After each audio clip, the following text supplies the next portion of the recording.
Hello, it's Hebby. Today we're continuing in making every character from Wings of Fire, the Dragon book series, into a plushie. Wings of Fire is pretty long, 15 mainline books level of long, and a 16th has been announced for release next year. Yes, I heard the news, and yes, I am excited. Those ones might be slightly out of order, but otherwise, these plushies are being made in a mostly alphabetical list.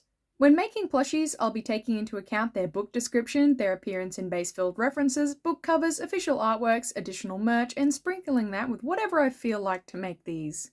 And you can do that yourself too, because you can download my patterns off of Patreon for free. It's linked in the description of this video. Although I have had to take some characters off and put them on the wild round sheets, as there's 400 unique characters and more on the way. So I only selected characters I felt like I should do for various subjective reasons.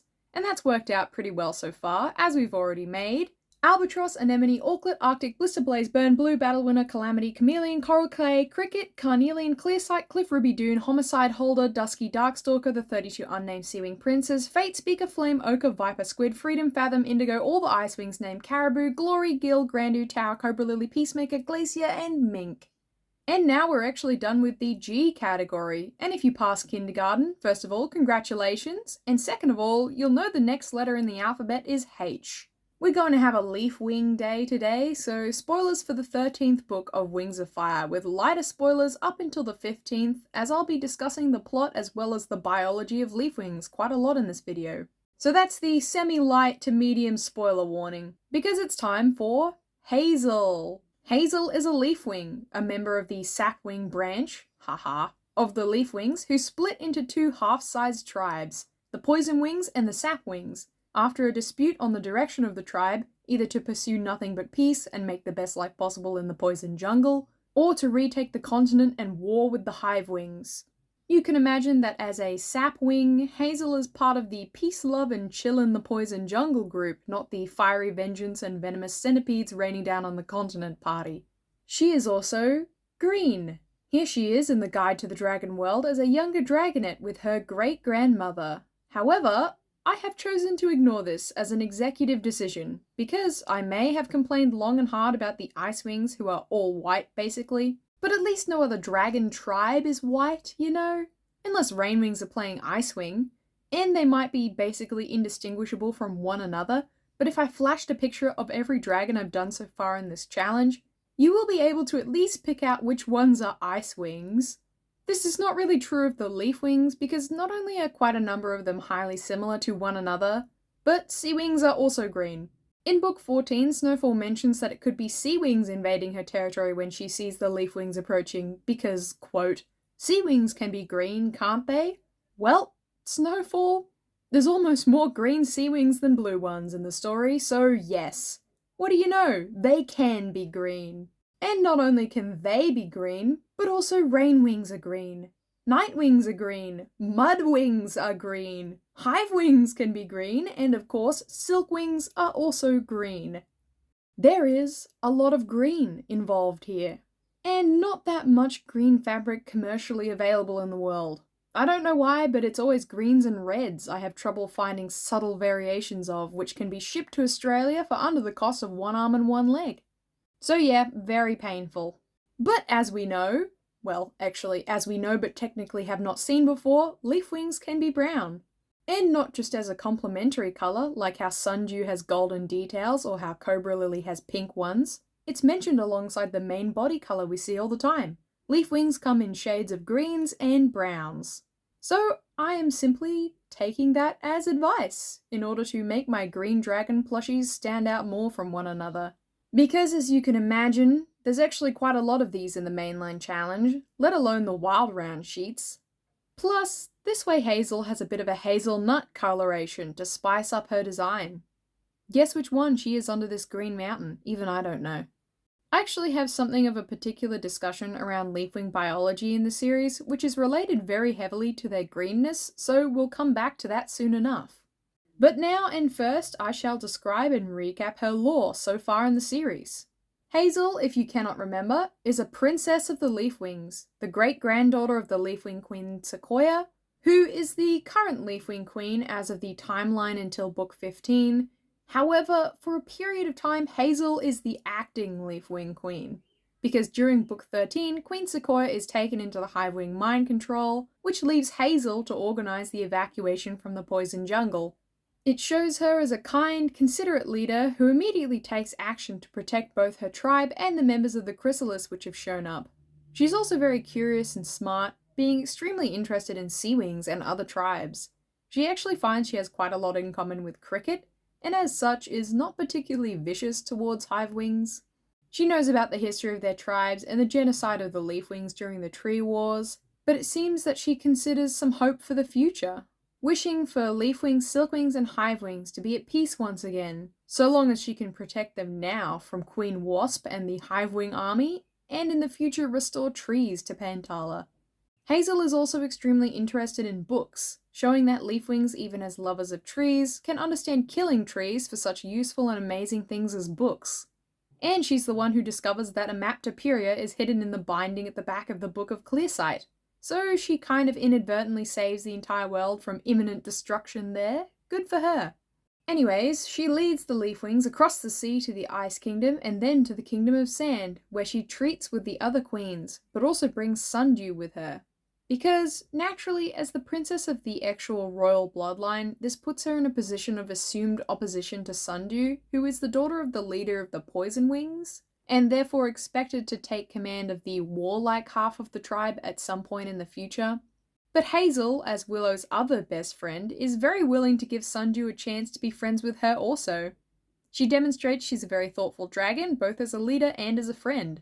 Queen Sequoia opines that looking at Hazel gives her hope for the future, as Hazel is young and clever and forgiving, unscarred by the tree wars and the oppression of the Hivewings. So yeah, that one was actually shockingly easy to determine an evil score for just over the course of the recap. Hazel is nice to both Hivewings and Poisonwing Leafwings. She does not allow her great-grandmother and Sundew's family relationship to dictate how she behaves towards Sundew herself, and refuses to let them become rivals despite that perhaps being expected of her. She's also clearly a good friend, being very close to Willow, and will make a very good and probably non-murderous, vengeful, fire-raining queen in the future. Glacier's crown may have been enchanted to make her more horrible, but I firmly believe she would have been a bit horrible without it, as all the other queens in this universe are also a little ruthless and sometimes stabby. RIP that one Nightwing dude Thorn immediately murks with her tail barb. Anyways, that's a 0 out of 10 for evil for Hazel, which is pretty nice. But this brings us back around to green, as all things somehow do. You might wonder why we haven't got any canonically brown Leafwings, and I don't know, it was probably just something that got forgotten about. I sincerely doubt the author ever imagined there would be someone trying to make all these characters into plushies with a limited colour palette, but also they might be green because green is the colour of leaf. I know, right? Shocking. But green is a leaf colour for a particular reason. In the world, nothing just is the way it is for absolutely no reason, and using science we can determine why things are the way that they are. According to the author, Leafwings are most closely related to Rainwings, and we know from tidbits in the series and from the Guide to the Dragon World that Leafwings can photosynthesize. Yep, they straight up photosynthesize. That's canon. This is meant to have originated from Rainwing Suntime, and let us ask ourselves if that makes any sense, just as a thought exercise on the speculative biology of this plant-based dragon. Plants are green, usually, and so are leafwings. I think we've established that. And as you might know, photosynthesis requires chlorophyll. Chlorophyll is a microscopic component of the chloroplast and organelle in plant cells. Just like organisms have organs, which are made up of cells, cells have organelles made up of organic chemistry. And of course, just like animal cells have mitochondria, which I know I don't have to introduce as a basic concept to you because a bare bones description of its functionality became and remains a meme. Plant cells have chloroplasts. Okay, plant cells also have mitochondria, but we don't have time for that. A chloroplast makes energy for the body of the plant. Allow me to explain the chemistry. So, this is the chemical formula for plant respiration, photosynthesis. This part is carbon dioxide, a gas in the atmosphere. This is hydrogen dioxide, water. This is sunlight. I hope you all know what a plus symbol means, and this here is glucose, aka sugar, aka energy. And there's oxygen. Now, don't ask me how sugar is converted into energy in this process, because we're going to have to get into electron transport chains and the Krebs cycle, and we don't need that right now. Just know that plants turn the energy of sunlight with the addition of water and carbon dioxide into the energy of themselves being alive. And sunlight is obviously very important for plants, and the reason chlorophyll is green is actually really interesting. Green objects reflect green light waves. And obviously, as a plant, you need sunlight to live, so it's odd that they reflect any light at all and aren't therefore black. But the sun is something of a temperamental thing. Sometimes clouds cover it, sometimes it could fry you if you weren't prepared. Red light has much lower energy than green light, and blue light is significantly more energetic than green light. So instead of absorbing a consistent green, by absorbing these two wavelengths of light in certain quantities, the plants avoid death by lack of sunlight or overexposure, essentially. The plants have randomly stumbled across a winning deal: greenness. But this actually works with other colours too. Purple is also a highly efficient coloration of plants, as it specifically absorbs green light, which is otherwise rejected by other plants and is similarly high energy to blue, meaning different colours of plants often occur at different strata. And this is a radical oversimplification, but cool, right? There is a precedent for purple leafwings in actual real-world biology. So that's how photosynthesis works, essentially, and why things which photosynthesize are green, and yes, photosynthesis does actually work on animals. Or should I say in animals? Such as this freaky mollusk called a leaf sheep. But how it works in animals is this. The leaf sheep eats some algae and incorporates the chloroplasts whole into its own cells. It's not usually that literal that you are what you eat, because usually you're just taking a few proteins that you can't biologically synthesize, but this is pretty cool. It's called kleptoplasty. However, no animal synthesizes its own chlorophyll. They don't have the genetic information to do so. And this clashes with the leafwing's stated diet of being carnivorous. So yeah, photosynthetic dragons doesn't necessarily make any more sense than it appears on the surface either. Damn, almost had him there with a fully scientific explanation for magic dragon powers. Didn't quite stick the landing. But in all seriousness, I'm overanalyzing this. Dedicating the time to create and explain a biologically feasible fantasy species for your universe is an effort which should absolutely be commended when writers attempt it. And I recognize it as a deliciously science fiction-inspired world-building treat. But it is by no means necessary. And even, I will add, it can distract from creating a solid story. Nobody likes info dumps about the speculative biology assignment you've given to the world building. Well, actually, some people do. And evidently you, my dear viewer, also do, since you made it this far into a video with chemical formulas next to dragon pictures in it. But it's just not always a reasonable expectation, or even a better outcome if the dragons in a fantasy novel are hyper-realistic. It might even deduct from the themes or exciting plot ideas you might have for your books if you made them so. The leafwings are fine as they are. It's cool that they can photosynthesize. They are like leaves or whatever.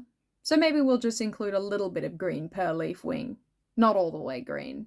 And now with that, Hazel is nearly but not quite done, because accessories are a must. They are my weakness when it comes to dragon plushies, despite the agony of making them. And since lots of leafwings have pouches on their bodies for taking various items with them through the poison jungle, I've decided to give Hazel the same thing. And since this time I've made the little bag collection, I didn't just entirely freehand the sewing pattern. It'll actually be up after this video for you guys to download and give to any dragon you'd like. The straight edge is going to be a bit hard to invert, but once it's out, you can get a little clippy and sew it to the end of your string portion. This is to make it removable with the addition of a ring fitted over the other end of the string. I hook this around the neck, pull it under the wing, and loop it once around the tail to create a secure dragon purse for our subject. Of course, taking it off simply requires unclasping it at the front and pulling the loop off the tail. I cut off any excess before sewing it so it's exactly as tight as I want it to be. And now for bags. Let's make the back half first. This has a pointy up leaf shape at the top, and once it's sewn together, I invert it and then sew a line for the top of the bag and start making some veins down the leaf-like portion for some detail. Then the front of the bag needs to be cut out. For this I use hand sewing so I don't personally add a seam allowance except on the top of the bag because I sew a hem on that part by curling over the fabric and using a zigzagging stitch to sew it down. Just looks fancy. Then I attach the front and back of the bag. Sew up these darts at the bottom of the front piece. This puckers the bag out and makes it carry more. I've pinned it in place where I feel it should go on the string, and then I attach 2 little magnets. These are for making bracelets, but you could use thread and buttons or a bead and loop of elastic. It doesn't really need to be high-tech. You can find all this stuff at a craft store. Then I sew it down to the string to make sure it stays. And that part's done, but now we need to stuff our bags. They'd be useless if they were empty. And of course, since Hazel likes books more than poisonous slugs, I've decided to fill her pouches with books. Hazel actually binds and prepares and makes her own books and is very let down by the shoddy binding of the Book of Clearsight, which I actually made for my cricket plushie a while back, and it was really hard because it's described as being made of leather and I wanted to use that too. So I would tend to agree with her. There might be some slight shonkiness to this book's binding. Anyways, let's make her some other books and not use leather for their covers because it hurt my hands despite my best effort to punch a hole in it first. And also it still came out crooked. I'm making her some teeny little copies of some other books I think she'll like. She may have to pack light for her trip to Pyria, which, by the way, is her last known location. I'm not sure if she's still in Sanctuary as of right now or if she's made the journey back home, but it's unclear in the text. I've made her a copy of The Hobbit to read on her journey, and when she gets there she can follow that up with The Lord of the Rings, because I think she'd like that. Might be showing my nerd card a little here, but you know.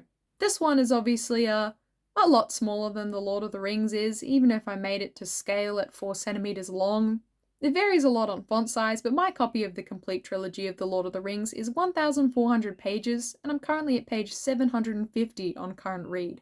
So yeah, perhaps this is an abridged all-in-one copy of The Lord of the Rings. If you actually stuck all 3 of these books together, you could club a seal to death with it. I am very glad Hazel does prefer books to venomous centipedes because it would be quite difficult to make one of those, I think. Let's pouch these little things for her. This is what the magnet clasp is all for. If you are making a pouch for your dragon, good luck choosing what to put in it. And now Hazel is done. Hazel is our 2nd ever Leafwing, which is kind of a big achievement. I have vaguely attempted to make the minimum number of each tribe included in this challenge relatively even between them, but some of the tribes test me. There's just way more Nightwing and Seawing primary characters. It's a little ridiculous, actually. But the Leafwings may have some slightly difficult greenness to them, but I like a lot of them. We don't really get to see much of the tribe if I'm being honest. But we'll see if that changes in Arc 4. Staying pumped. And since we discussed green today, and there's a green thing I have so far neglected to mention, I have a special punishment for Whirlpool. Since I already announced the Lord of the Rings books were good thwacking material, thwacked he shall be. Thank you to my Whirlpool Hate Club members. The Wait Zaranek Fluffle, That Dragon Toon Fuzz, Ninja Kitty Awakens, Phoenix Fire, Bird Yegling, and Danielle Oliver. Now Hazel is going up on the shelf with the slowly growing dragon army. And here's a warning for a speed paint starting. Thank you for watching, dearest viewer. The little Leafwing bag pouch pattern will be up for free alongside the rest of the patterns I've made soon. It doesn't just fit Leafwings, it could fit any dragon, and you can vary the length of the string for different sizes and shapes of dragon and to make sure it fits. So have fun with that, because I for one like making bags with little components in them. I'm sure as we go along in this challenge there will be more accessories added. And here's a shout out to my Patreon members. Thank you all for supporting the dragon and other creature production. Kimber, ADH Dream 1409, Kit, Samuel Sanchez, Mono Deer, Aninka Lamason, Grey, Phoenix Fire, I Like the Dumb Bunny Shrimp, Fennec is Here, Poppy Willow, Indigo, Woilies, Fantasy, The Starving Child, Ninja Kitty Awakens, Caroline T, I Love My Fuzzy Kitten, Vanessa and Anara Burrows, Bella, Rhythm the Raptor, Aliana, Miffy, Victoria Toucan, Racing Wolf, Grey Malkin, Gatto Catamoose, The Wait Zaranek Fluffle, Anonymous Running Dragon, Danger Noodles Are Cool, Erin Donahue, Carol, Silly Rabbit 87, The Fairest Rubber Duck, Celeste Tazza, Gordon Young, Stuffed Tails Fursuits, Connie, Nix, Hazel Williams, Keegan Evans, B, Crafty6809, Alex Allen, The Christmas Lady, Acariel, Bird Yegling, The Creatures Burrow, Danielle Oliver, Kayla Hedrick, Audrina Bailey, Meshtail, Salami, Moth, Danny, Catbrain, Lots of Pizza, Elena Spivey, Sandra, Tea Party, Aspen, Cozy Wozy, Nika Fadasi, Shadow, Harley, What's My Name, Mihir, Tommy, Copa, Archeron, Beef Stew, That Dragon Toon Fuzz, and Sabretooth. Your wet sloppy dragon kiss is today delivered to you by this army of bean dragons.